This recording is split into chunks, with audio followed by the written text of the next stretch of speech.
Let's go. Dr. Rosie Milligan, one of the most sought-after speakers on the circuit today.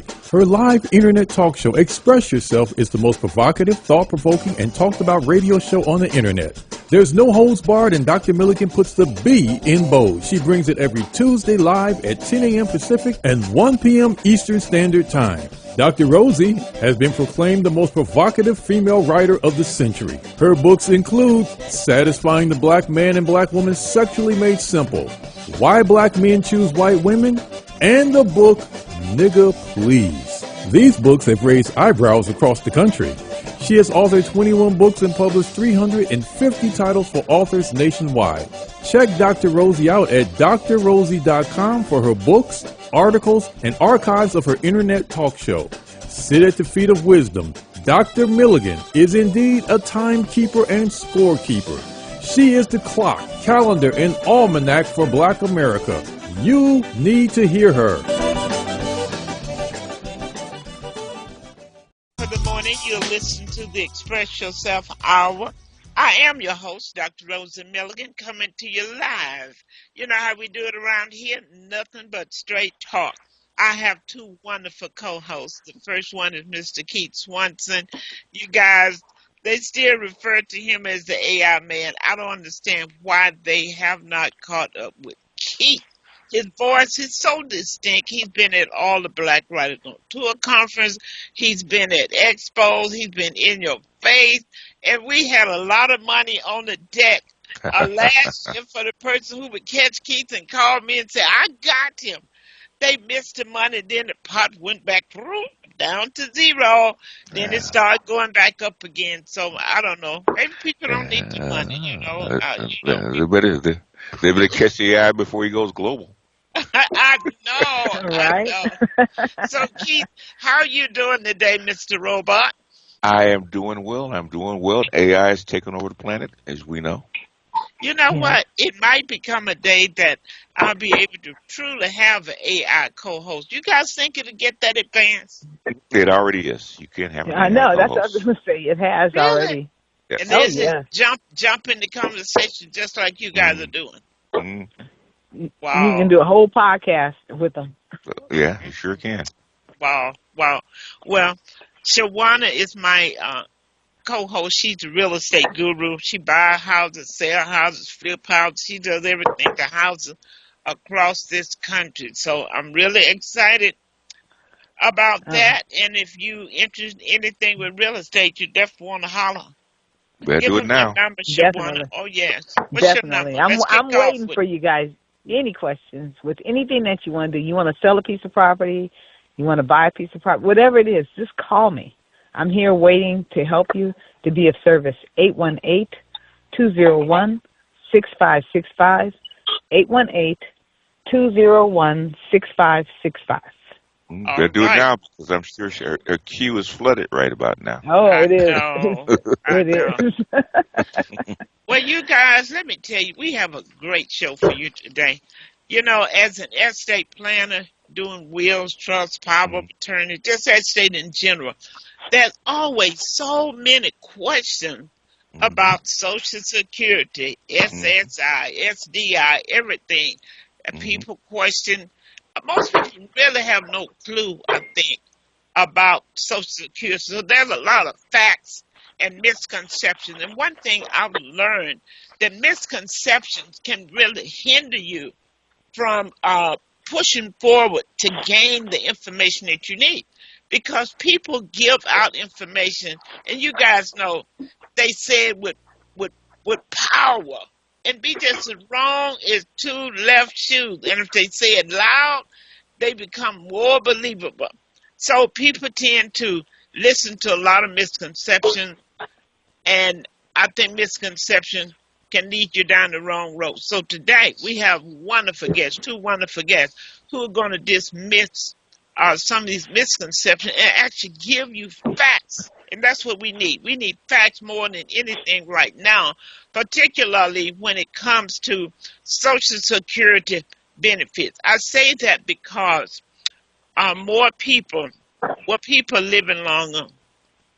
And I guess they need to get that Social Security. But the main thing about when I think of Social Security, back in the day when people mentioned Social Security, I thought that was something when you get 65, you could just lay back and do nothing but draw your check and you were going to be good. I never thought of it as a supplement because I was not taught that it was a supplement. I was just taught it's your retirement. So we're in a new day. It's a new way. And I really want people to understand what Social Security is all about. People are so confused about Social Security, life insurance. We're not going to deal with life insurance. It's just later in the show, I would definitely ask my guests to just hit on it from this point. There's a lot of people who don't want life insurance because they say it's not going to benefit me. It's for the dead.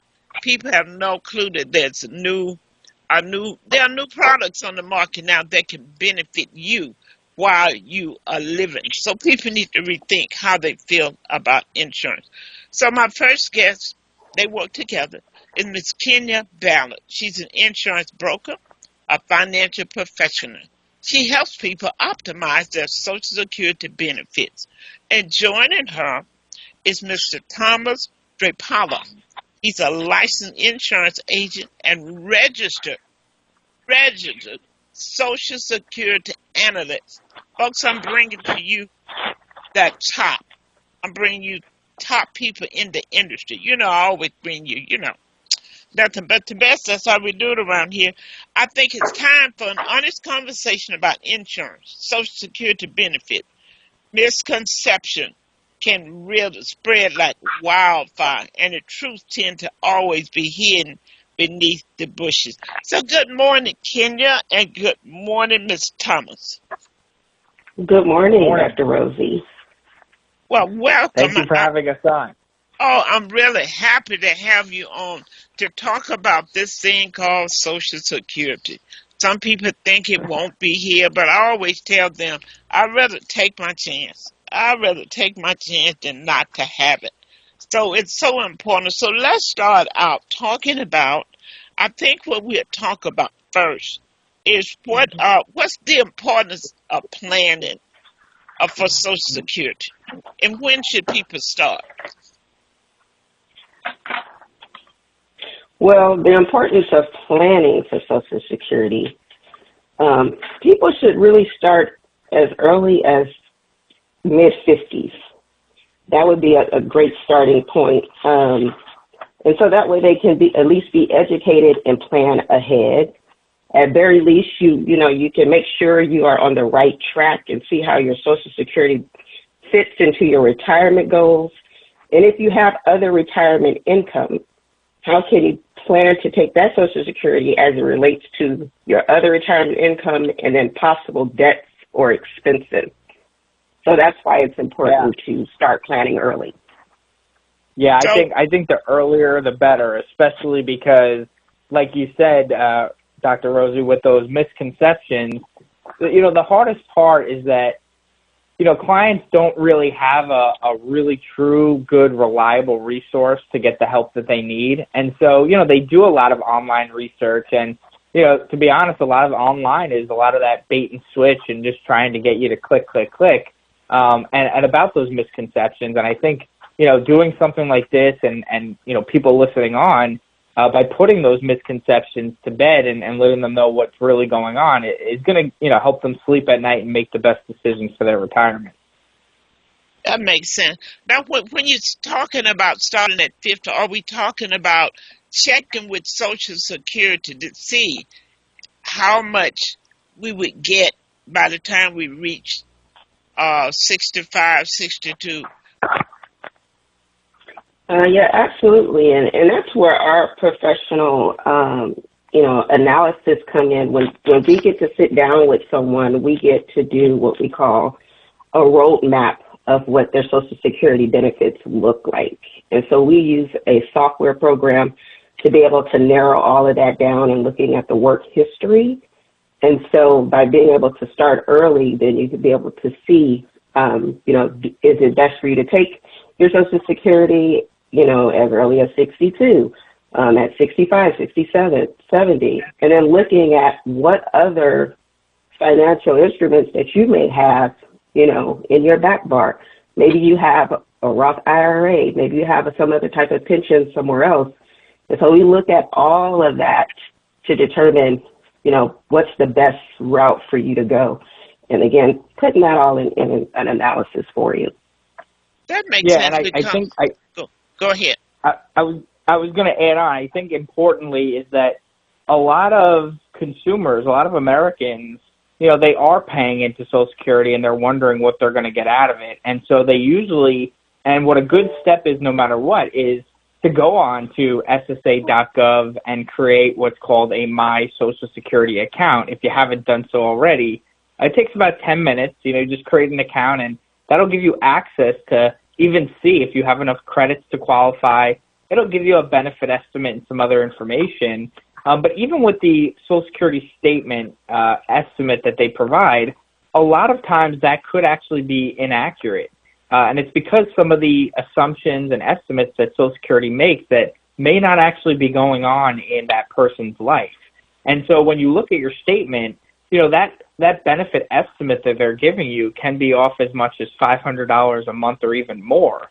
And so when Kenya and I, as registered Social Security analysts, we actually run the roadmap report without any assumptions or estimates. We take the full earnings that they've had and do the actual calculation to provide a more accurate benefit amount. Wow. Now, what's interesting about that is I know a lot of people want to get their money as soon as possible. Sometimes they have nothing else coming but that Social Security. So I think what you all are saying, say if you have other retirement income, then maybe you, based on the amount that you would get if you wait until you're 67, with counseling, a person might decide these are some other avenues I can take versus starting this Social Security that I'll be able to get more at a later date. Is that the kind of, stuff that you all help people to sort out? Yes, absolutely. Yeah, I think it's one of those things where, it's not necessarily that Kenya and I ever tell someone when to claim, but it's really about giving them an education and information to make the best informed decision, right? If someone wants to claim early, what Kenya and I want to do when we work with clients is help them understand the decision that they're making, right? At the end of the day, it could still be that they want to collect at 62 even after working with us, right? It might verify that what they were thinking about doing was still the right plan for them, or they might learn something along the way that says, wow, I didn't know that I am eligible for a spousal benefit, or my dependents are eligible for claiming, or even things like, which is really important to a lot of people, is, the decision I make today, how that may impact my spouse and the survivor benefit, maybe not today, but it could be 5 years, 10 years down the line that can make a huge difference. And I think just going through all of this with someone, helping them understand the types of benefits they're eligible for, the rules that may impact them, I think that gives them that peace of mind of knowing, okay, I'm not leaving any money on the table. I'm making the best decision for my retirement as I'm going and heading into retirement. And then, what Kenya does in the financial space is then say, well, if you do have any other assets or retirement savings, we can also help you put that into a plan that's going to offset things like longevity risk.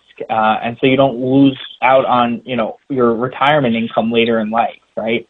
So, Dr. Rosie, when you talked about, people who don't have a lot of other income and, maybe that forces them to want to collect early, it's usually those people that we say, well, if you can possibly even work a few more years and then claim, because, if that's going to be your only retirement income and you're having the highest reduction, that could really impact your retirement, right? If you can wait another 3-4 years by maybe continuing to work until that time and then turn it on, that could be a significant difference, right? But like you said, every person has a different, unique situation. And then that's what Kenya and I do, is help them plan for their own unique circumstances.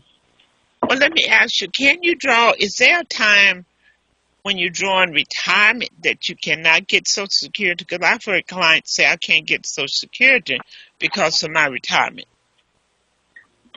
income. Kenya, would you like to respond, or would you like me to? So you're saying that they're saying they cannot get their retirement Right, they're because not of, eligible for Social Security because they're getting retirement. I don't know if that's because they're working for the railroad or working for a specific company that makes them not be able to get Social Security. Is there some company that have a retirement plan? I think the county used to. If you work for the county and you had retirement, I guess maybe they didn't take out Social Security. Yes. So what you're referring to is actually the law that just got passed, which is the Social Security Fairness Act. And there still is companies out there that their employees just pay into the pension plan from that work, but they don't pay into Social Security. Now, before this new Social Security Act that just got passed changed the law, there used to be two rules. One called the Windfall Elimination Provision, the WEP, and then there was the Government Pension Offset, the GPO, that as much as they didn't pay in already, the years that they did pay into Social Security were then also reduced. And so they just came out with that new law that said, we're no longer double reducing you. You're not going to have your benefits impacted by those two laws now. So that could be what they were talking about, but it's interesting that you said that, because now that this law has passed, they may very well be entitled to those benefits, and now they need to find out what that looks like. Okay, that's interesting. Okay, so you said they should start at about 50 to start looking at it. And you know what I've noticed working in the community and working a long time? I used to work in the tax field also. A lot of entrepreneurs end up having very little Social Security, Shawannah, because what happened, I've heard people say, that's why you're in business, to have a loss. And I'm trying to figure out, who told you that you're in business to have a loss? Who told you that, So they go around reporting a small amount because they don't want to pay the Social Security. And believe it, I'm serious. I have a client whose Social Security check is like $400 some and $500, and they've been in business basically a long time. So let's talk about that. Yeah, Kenya, so those individuals, kind of chime in? Yeah, so more than likely, of course, they're not putting enough into their Social Security work history. And so by them not doing that, and based on the calculations of, their work history and being able to get that income, then that's why their monthly is as low as it is. Well, that's why I think what you guys are doing so important is teaching people to start. If they would start looking at planning, that would be pointed out to them. When they look at, I'm claiming a loss almost every year, I'm only reporting this.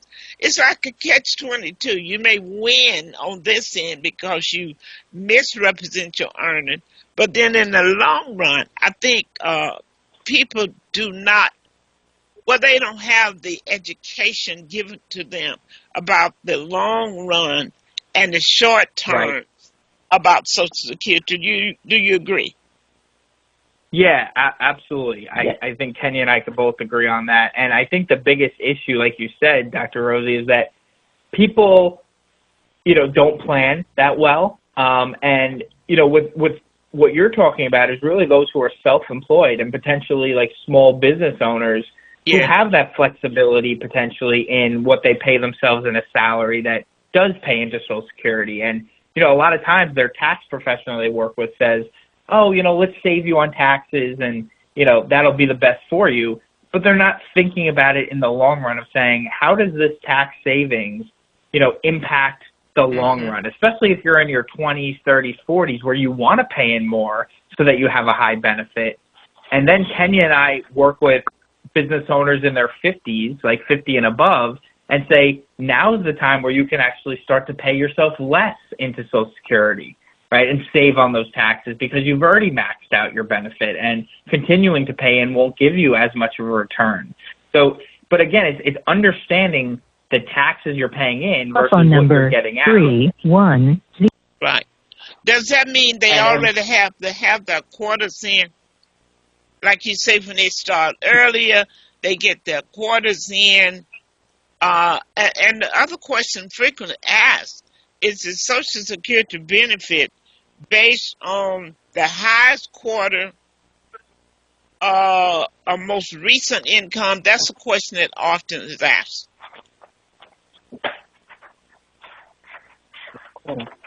Do they base it on your most recent quarters, or how far do they go back? Highest. The highest. They base it on the highest. Would they go back? Yeah, they base it on the highest 35 years of earnings, actually. Okay. So, that's another misconception is people think it's based on the last, 5 years or highest 10 years or even highest 3 years. And it's actually funny because a lot of pensions work that way. Like I know by me, police officers, their pension's based on their last 3 years of work. So they work a ton of overtime to increase that pension. But all these things, like even with like the required minimum distributions for other retirement accounts at 73, people have these misconceptions that, Social Security must max out at 73, or, it's based on my last 3 years, when, just understanding these things about your top 35 years and how it's really calculated will help people make the best decision. I think that's important that people don't understand. That's good information. If they don't have the 40 quarters in, is it that they can't get anything, even though they worked a lot of years and made a lot of money? Kenny, do you want to hit on that? So, yeah. So if they don't quite have their 40 quarters in, they're just going to have to, it's going to be based on what they do have in. So for the years that they didn't make any money for that, for those years, it'll just be a zero. So that's how it would have to be calculated based on what's showing on record. Okay. Yeah, so essentially, Dr. Rosie, what happens is the first thing is the 40 credits or quarters of coverage, right? That's generally 10 years worth of work because you can earn as much as 4 credits per year. So 4 credits per year times 10 years usually gets you the 40 quarters. Once you have that 40 quarters and are eligible, then it does the highest 35 years after that. And if you don't have 35 years, then what Kenya is saying is that they do add zeros. So if you have, let's just say 20 years of work, you could have 15 years of zeros, which is going to bring down that calculation a bit. But at the same time if they don't have 40 quarters, they can still be eligible for a benefit based on someone else's record, right? Like a spouse or an ex-spouse and others like that. Okay, that's good information. Because I know the myth is if you don't have the 40 quarters, there's no point in applying for Social Security, that you can't get it. Yeah, exactly. So if you don't have the 40 quarters, you're not eligible for a retirement benefit on your own record. But again, if your spouse has the 40 quarters and they're filed already, you might be eligible for a benefit based on their record. Or again, depending on eligibility factors, maybe an ex-spouse or even a deceased spouse, right? All these different benefits that the hardest part is people don't know what benefits they're actually entitled to or the eligibility that goes behind it, right? And so they potentially miss out on benefits or leave money on the table by not being educated on some of these nuances. Okay. So would I be accurate in saying if they don't have the 40 quarters, they could miss out on Social Security benefits, just regular Social Security benefit, not talking about SI and SDI and all that stuff?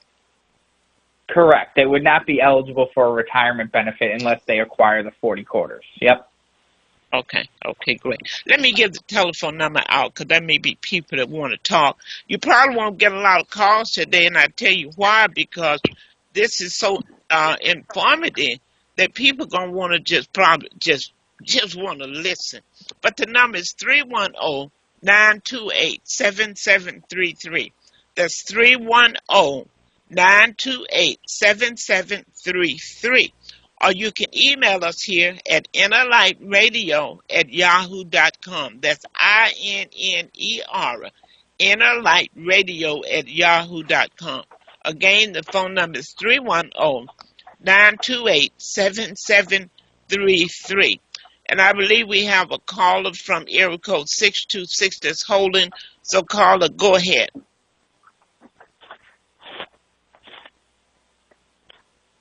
626, you have a question? 626, caller. Okay, maybe they're just listening. Keith, you want to jump in based on what you've heard? Do you have any question? At what point, I know Social Security sends you information out, okay? At what ages, at what point do they actually send you an update on how many quarters you have and what your earnings are? Yeah, that's an excellent question. And it's funny because they used to send it more frequently, and I don't think they send it as often as they used to. They probably send one out when you reach, I think it's believe 60 or at least 62 when you're coming up on Social Security age. Okay. But they're just not doing it every year like they used to do it every year. You would get a statement in the mail. So really the best way to for someone to keep track of it, which is also important even for, people who are younger. The best way to start, if you haven't done so already, is by going to ssa.gov, and in the top right corner it says sign up/in, so you can create an account if you don't have one, and that account is actually going to give you a lot of information, such as, again, if you have the 40 quarters, the earnings record will be on there and a lot of other information. So, excuse me 1 second. Someone calling from 213, please mute until you're ready to jump in. Thank you. Okay, go ahead. Now, does I know a lot of sites like that send you email updates, so like the quarterly, yearly, or something like that.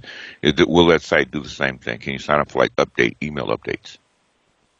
I don't believe they have that implemented. It's amazing how they provide so much information, but it's just not as accessible as it should be. And again, even for like an earnings record, right? Right.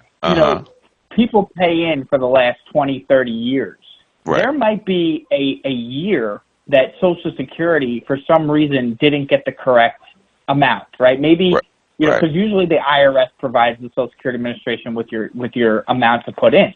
Now, for some years, like let's just say 20 years ago, they forgot to put yours in and you have a zero. The further back it is, it's harder to get it fixed because you usually need to provide some kind of proof of a tax return or something to get it fixed. So I usually recommend that at any age, go ahead and create an account and just each year go in and make sure that the earnings they put in are the earnings that you actually had, right? And then just keep up to date with, do you have enough quarters? What things are changing that you need to know? And that's why, Kenya and I talk about planning earlier is always most helpful. Okay. Is there any way that the taxpayers and the voters can actually encourage the SSI, because the ability is actually there for them to actually send you out at least a yearly or at least a bi-yearly statement about your earnings and your quarters? Yeah, you know what? I think it had to do something with the amount of paper that they were putting out or something. Yeah. But it's always the voice of Americans to tell Congress and the government what we're looking for. How we want to make this work for every American, right? When Kenya and I do these things, like we're speaking on behalf of all Americans, right? It's not just it's not just the wealthy versus the underserved versus the mass affluent. Social Security is relevant to everybody. I find that Social Security is, as far as earnings and your payouts are fairly, it's fairly straightforward. It's not always easy, but fairly straightforward. What the biggest trick is Medicare. Your Medicare benefits. That's always the sticky part. What do you get? What do you apply for? Who takes it? What's your payout? What's your copay? All that kind of stuff. I found that's the biggest sticking point that people get confused about. I get confused when they take my money, $200 some from my Social Security check. That's when I be getting confused. But as far as payments, I find that the people that are on it, they're pretty clear about what you get and why you don't get something. Okay, so if they do reduce your benefit, they're pretty clear about why you get your benefit reduced. But the medical part is always the most sticky part. Is there any information on that? Go ahead. I started getting my Social Security at 62, so I've been getting Social Security for 17 years. Mm-hmm. But I keep getting increase because I continue to work and report because I have my business. But let me ask you, Kenya, what is the call to action for the clients who listen to us today? What do you all want them to do? How can you help them? Well, we can help them, like I mentioned before, really looking at putting a game plan, assisting them in putting a game plan together, looking at their benefits, encouraging them to, go on to the ssa.gov website and at least get started with an account. So then that way you know where you stand. You'll be able to see your earnings record. Thomas and I, we're here to be able to look at everything with you, create that roadmap to see exactly, what your income or what your retirement would look like, based on when you are ready to retire. So it's really about the goal setting, looking at exactly when you're ready to retire and, just taking it from there. I think entrepreneurs really need to, I hope they're listening and will give you a call. Let's just give that phone number out right now, how people can reach you. And we'll give it out later. The phone number that they could reach me at is 800-864-9834. Again, that's 800-864-9834. And they can also reach out to rssa.com, and they can find myself, Kenya Ballard, and they can also find Thomas Strapala as well on the rssa.com website. Okay, that's good news. Okay, now we talked about that. The other question becomes, a lot of people confused about misconception. If you get Social Security, if you work, they're going to take all your money. Some said they'll stop taking it after a certain age. It's just, Thomas, as you mentioned, just not enough.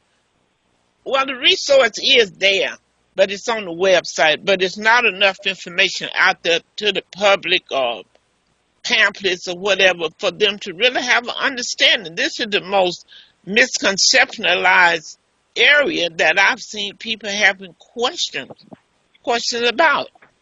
So what about if they're working? And you all can help them with that too, with showing them if you work after you get started, you can. So in other words, you all help them do planning from the beginning to the end and come back and reassess. So you all kind of like, really like their consultant, right? Yeah, absolutely. Because this can be very confusing. And oftentimes the people don't know where to start. So that's why we're here. That's why we, want to be able to give you the education behind how Social Security works. And then looking at your work history, if individuals want to work and still collect, they can do that. And so there are rules to go along with it, but they can do that. Okay, we have a I think caller. it really is very... Oh, go ahead. Yeah. Go ahead, and then I'll take the call. Yeah, I was just going to add in, Kenya, that's an excellent answer. And I think it's important to know is like, everyone's different, right? Like, are you working full-time, part-time? What do you plan on doing?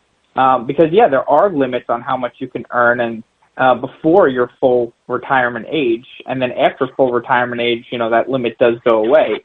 But Kenya and I also explain to clients, what counts and what doesn't count as income towards that limit, right? A lot of people have that misconception of, do my retirement income count? Does rental income count? All these different income streams, what is the criteria of what counts and what does not? So, those are some of the things Kenya and I go over with clients as well. That is incredible, because the misconception about they're going to take your money, well, they need people like you all to say, well, this income not going to count against your Social Security. So I can see that you all are very needed in the market, and that, people really need to get with that. But answer this question: what is full retirement age? Full retirement age is 67. 67. Okay. Now, we're going to take a call. For most individuals, full retirement age is 67, but it does actually go based on the year that you're born. So some individuals who are born before 1960 have a full retirement age of, let's just say, 66 and 10 months or 66 and 8 months. But generally now, as the baby boomer population is aging into 67, anyone born in 1960 or later has a full retirement age of 67. Great. Okay, we're going to take a caller. Caller 213-400. Unmute yourself. You have a question or comment. Caller? My question is, how do young individuals get to know about Social Security when they're starting out on minimum wage and needing their Social Security withdrawn to a higher amount?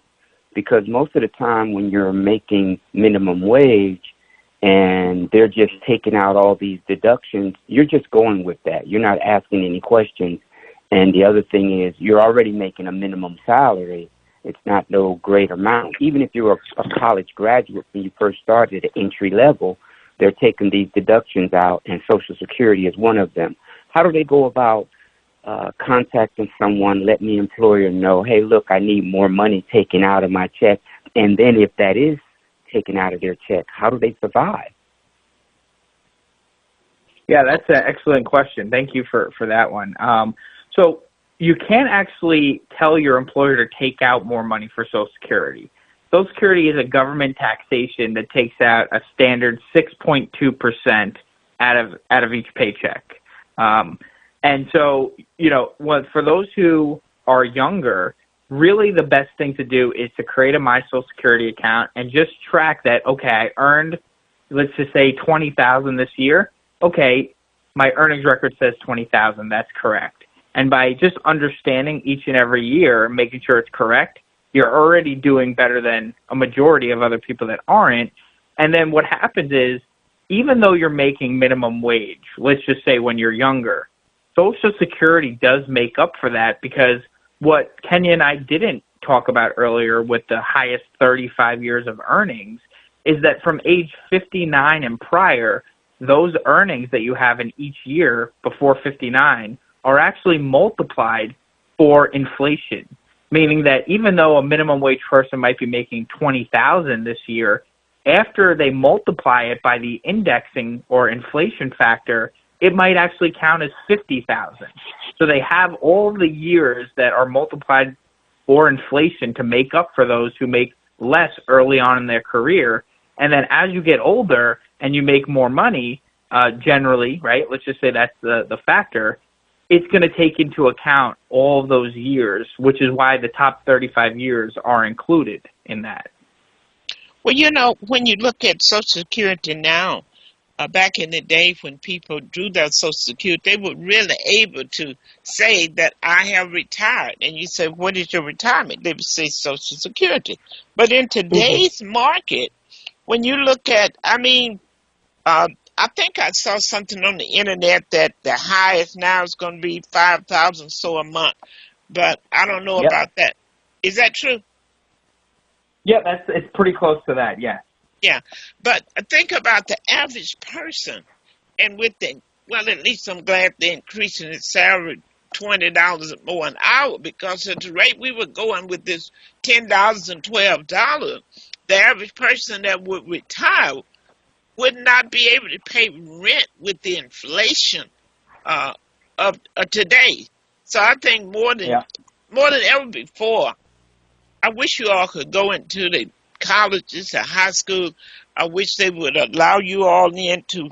We got to start preparing people at an early age, because if you're on these jobs where they're low paying, how is that going to impact your future? For the young person who say, I don't want to go to school, I don't want to take a trade, I'll just do this, I'm living at home, I don't have a lot of expense, I'm comfortable.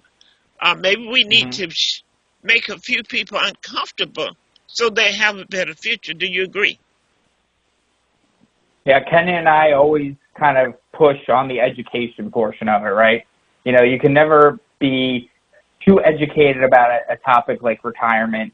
And Kenny and I always talk about how it's like, you know, people just don't plan early on because maybe, and you know what, Dr. Rosie, some people can't, right? It's becoming so expensive to live that it's like you're using your whole paycheck on living expenses, right? So it's hard to like put extra away for retirement. But those who can, even if it's, you know, a percentage that if your company does a 401k, if you could put something away, the earlier you put away, even if it's small, because of the way it compounds, you know, the younger you are, the more likely that by the time you get to retirement age, you could have a lot more money, which would be helpful. Yeah, that's a good idea. That is a good idea for people to think about just a little bit how it will accumulate. Now, there's also the myth you can clarify that people always say, well, you know, if my spouse passed away. I had a lady once, she was one of my patients, and she thought, she and her husband were both ill. She thought, well, if one of us passed, we'll get both of these checks, so I'll still be able to be okay. But that didn't happen. So let's talk about that. What does happen with Social Security if one spouse passed? A lot of people think they get both of the checks.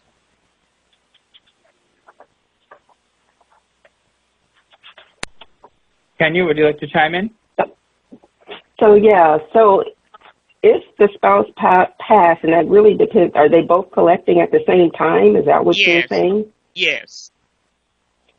And so typically what happens there is that the spouse would end up getting, if the spouse that passed away was getting a higher amount, right, then the actual spouse that is still living, that amount would be recalculated so that the living spouse would be able to get what was comparable to what the husband was getting. In other words, they couldn't draw both. There's some people thinking they could draw both, but they could only get one, right? Yeah, they get the higher of the two benefits. They get the higher. Yeah. There's a question on the board. And Dr. Rosie, that's why you were talking before about the life insurance is, you know, that could be a gap that they have, right, where one spouse passes away, and that even though it's the smaller Social Security check, you know, if it's $3,000 for the higher and $1,500 for the lower, and that $1,500 goes away, you know, something like a life insurance that many people don't really think about or want to think about. Unfortunately, it is important, though. You know, that could bridge that gap so that payment continues on pretty much. Wow, that's why planning is so important. Because when you out there thinking that if something happened to my husband, I'll get both of these checks. Wow, look what can happen since it cannot. And since you brought that up, can you remember I mentioned to you there are a lot of people who don't want to get life insurance. And I really think life insurance is one of the best investments. I really do. I've been kind of studying that. You know, most people think it's better to have it in the bank getting 0.25%. But my point is, for those who are saying, well, you know, I'm not going to pay all this money for life insurance, it benefit the people I don't even care about. Let them find their own way. So I think it's a new way of looking at insurance. Now, how can it benefit me while I'm living, Kenya? So in today's day and age, we have new life insurance. And so we have living benefits, life insurance you don't have to die to use. And so this allows people access to their life insurance in the event of, say, they get seriously sick or seriously injured. They would have access to that money. And, when it comes to these types of ailments, whether if you have a heart attack, stroke, or cancer, people are living through these type of life events. And so when you're not able to work, that creates what? A lot of debt, right?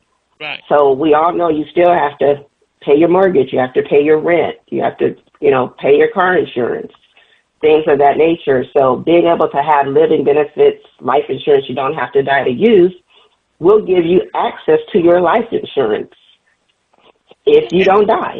And that's based on the face value of the policy, that you could draw so much of it?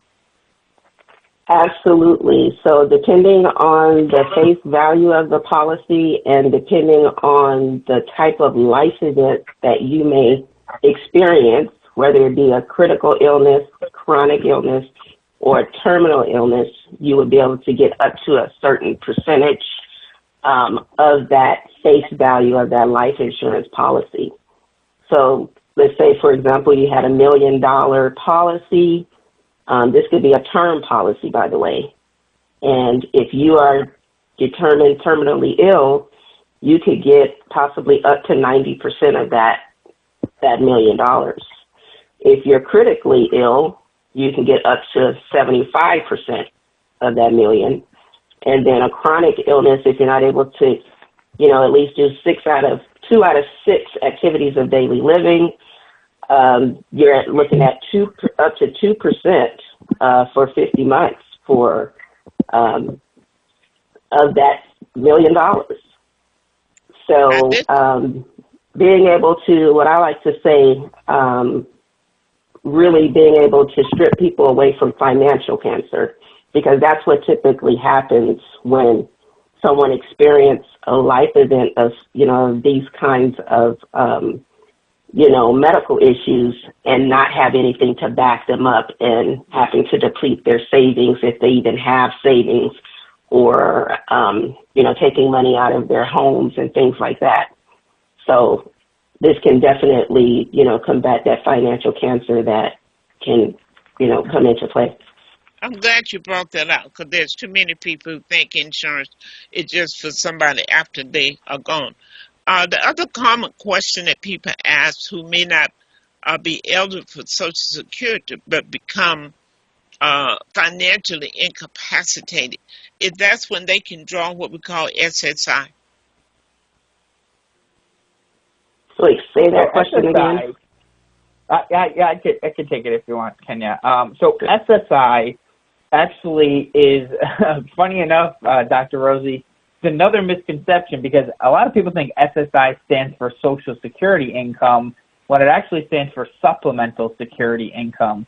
And Supplemental Security Income caps out at I think around $1,000 a month now in 2025, maybe a little less, maybe a little more, but it's around $1,000 a month. And it's only for those who are either a disabled child or a disabled adult, usually, right? They have to be deemed disabled from Social Security.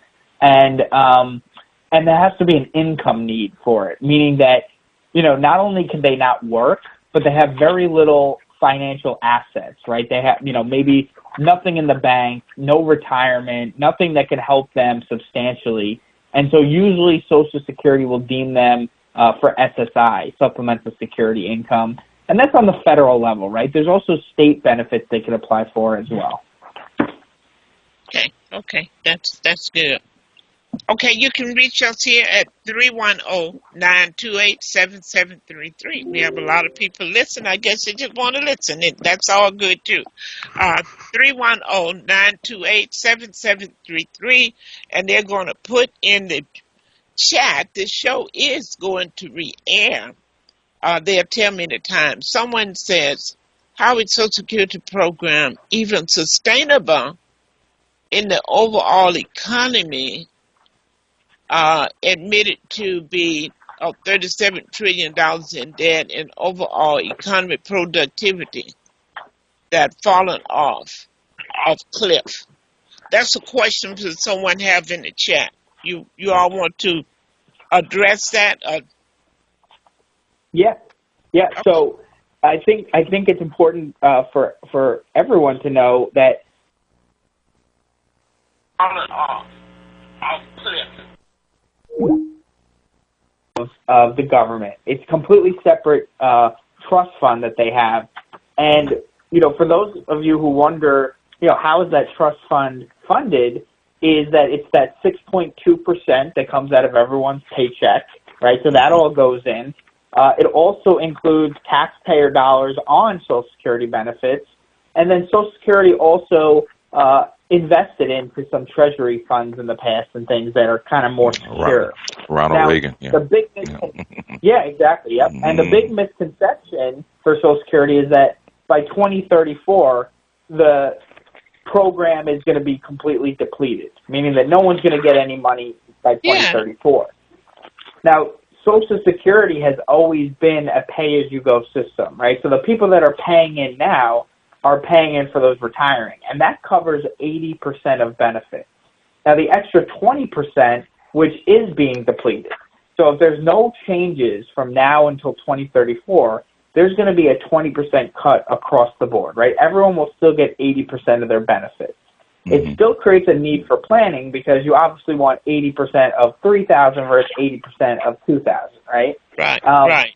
Now, there's things Congress can do, small incremental changes from now until then that can prolong that extra 20%, that I think us as Kenya and I and all Americans have a voice that says Social Security is too important to be cut at all. So what can we do to help Congress make these decisions that are not going to happen the year that it happens because that'll be too abrupt, but can we make those small changes from now until then that people might not notice? But again, even if it means paying a little more into Social Security out of our checks, I know I want Social Security to be there for me, and I want it to go on hundreds of more years where we don't have to worry about it. Well, I'm glad you mentioned that because most people don't know about the Social Security Trust Fund.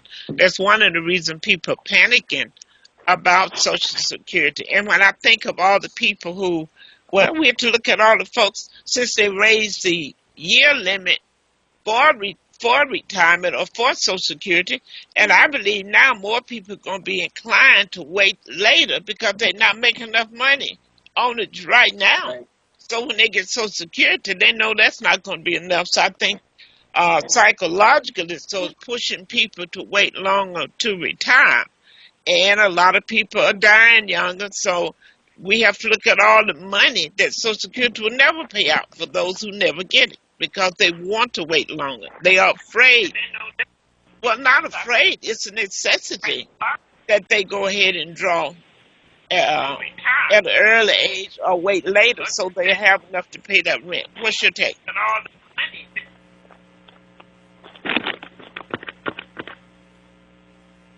Are you guys there? Oh, we have a question? Not really. I just made that point. Let's take a call. Caller, go ahead. Good morning, Dr. Rosie. Len Moses. Greetings. Blessings. Right. Can I? Sure. You were touching on. This is a wonderful subject. You were talking about the insurance, and so many times you've mentioned if a spouse dies or something happens, catastrophic care. Yeah. I just wanted to make a point. Not giving advice, but we hear about these Medicare Advantage plans, and they're $0 that you have to pay, but it is such a lie. You have to pay. It comes out of your Social Security to pay for that, and but if something happens, you have such huge gaps. Like I know somebody with in a situation, they have their medication is like, I mean, it's like $30,000 a month, and it would be covered. A lot of the visits, all the visits, you can go to any doctor you want if you have Medicare plus a supplement plan. Now, people don't want to pay anything. I mean, you can get these supplemental plans for very, it's not that expensive. But we hear free, you get free this, free that. People should look into having straight Medicare, which almost all doctors take, and a Medicare supplement plan. You can go to any specialist anytime. There's no approvals like you have with these Medicare Advantage plans. You're not in a group. You can go to any doctor, any specialist, anytime on your own or referred by a doctor. So people should look into that. These Medicare Advantage plans are just a rip. I used to have one myself, but I mean, there's just no comparison. None. Well, no comparison at all. That's all my comment. No, stay right there, Lynn. Is that the same as the PPO that Lynn is talking about? You got it. So when it comes to a Medicare supplement plan, it's not necessarily a PPO, right? But when you have original Medicare and a supplement together, it does give you freedom to go to any physician that accepts Medicare, right? So that gives you the freedom to just, move around the medical system without having to be with a medical group or having to identify yourself with a particular primary care physician. Well, so it acts like a PPO. It acts like a PPO. Is that the one? I think a lot of people, Lynn, may shy away from that because they have to pay 20%. No. What happens when you don't go to the so-called Medicare Advantage plans? When you go to straight Medicare, Medicare pays 80% of all medically necessary things your doctor or your specialist. That means operations. That means hospital stays. Everything. Medicare pays 80%. Your supplemental plan pays the other 20%. If Medicare pays for it, your supplemental plan has to pay the 20%. So 80 and 20 is what? 100% coverage, which is what breaks most people, even under these so-called free Medicare Advantage plans. There are so many gaps. You could pay. You would have to pay thousands of dollars per day. But with straight Medicare and with the 80% coverage and Medicare supplement plan, which there are different companies, pays the other 20%. You are 100% covered. Well, see, then there's no gap. Yeah, see, that's the myth out there, too. That's what we're demystifying, because there are people who feel like if I have Medicare, if I have PPO, they're saying, I really don't want this, but if I have to go into a hospital, that 20% is not a lot, but it could be 40 or 50,000. And I've heard that, and I settled in on that, too. It's a 20%. That's why a lot of people join the HMOs and do that stuff, because they feel like, I don't know, not 20%. You go to the emergency room in the ambulance, they're going to charge you $2,500 to $3,000. So I'll look into that. I'm glad you brought it up. Per day. That's per day. Yeah. That's per day. Well, when it comes to Medicare Advantage versus a supplement plan, it's really going to be based on the individual and, what really works with them, because some physicians, they do accept the Medicare Advantage plans and some don't, but there are Medicare PPO plans out there, Medicare Advantage PPO plans that are available to individuals as well. So it's just a matter of looking at all your options and then making sure, you know, that plan actually fits your needs. And I'm a certified Medicare Advantage plan broker as well. So I know about the plans, and it's just a matter of meeting people where they are to determine what best meets their needs when it comes to those types of plans. But the PPO, you do have to pay 20%, right, out of your pocket. I just want to be clear about that. When you pay 20% out of your pocket on a PPO plan, no. Every plan is going to be different. Okay. So, right. So when it comes to a Medicare Advantage plan, they're going to have their own specified copays in that plan. Yeah. So that, you know, you have to look at the plan and determine, of course, what that actual payout is going to be. But most people steer away from the supplement plans because they have to pay that additional premium for the supplement plan on top of their Part B as in boy. So, okay. Yeah, Okay. so if you're going to pay your Part B, and that's $165 plus whatever that supplement plan may be, if you have Plan G or Plan F, that might be another $200 per month. So it really just depends on the individual. Well, I tell you what, that's why they need your service, you guys. That's why we have you on today, because you guys have given some very vital information to help people know what they didn't know to ask. You know, sometimes you don't know what to ask, so you never get the knowledge. I think we have a call again from 626-509. Go ahead. Caller, go ahead. Caller, we're waiting for you. Oh.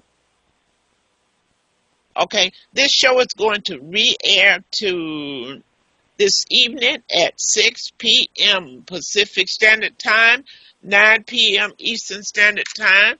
This show will also be posted on YouTube. You can have people to look at it, to listen at it whenever, because I'm telling you, it has been some helpful information. I'm telling you, Kenya and Thomas, you guys have really created our thirst. You've given the listeners enough information to know that they need your service. You've given them where to go to find out about their Social Security. You gave them the website, ssa.gov, to see where you stand.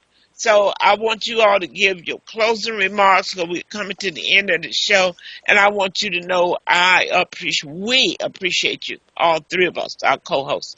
So would you have a final remark? Thank you guys so much for having us on. Thank you. Thank you, Dr. Rosie. We appreciate it.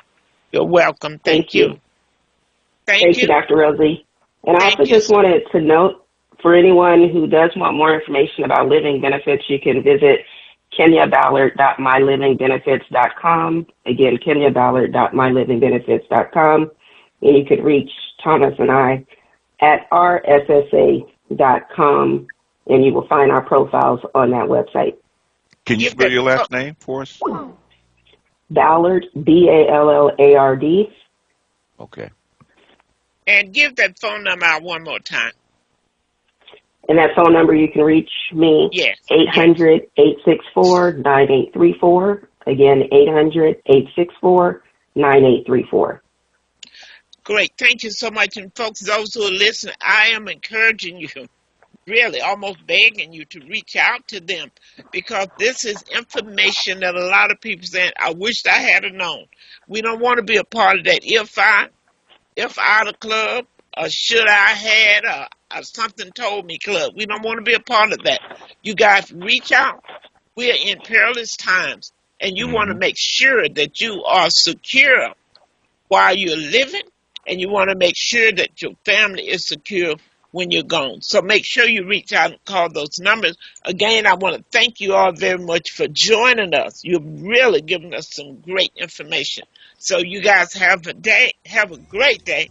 And again, I can't say thank you enough. Thank my co-host for being here with us. And check it out tonight, those who didn't get a chance. 6 p.m. at innerlightradio.com. That's innerlightradio.com. You guys have a great day. Again, thank both for you. Thank you.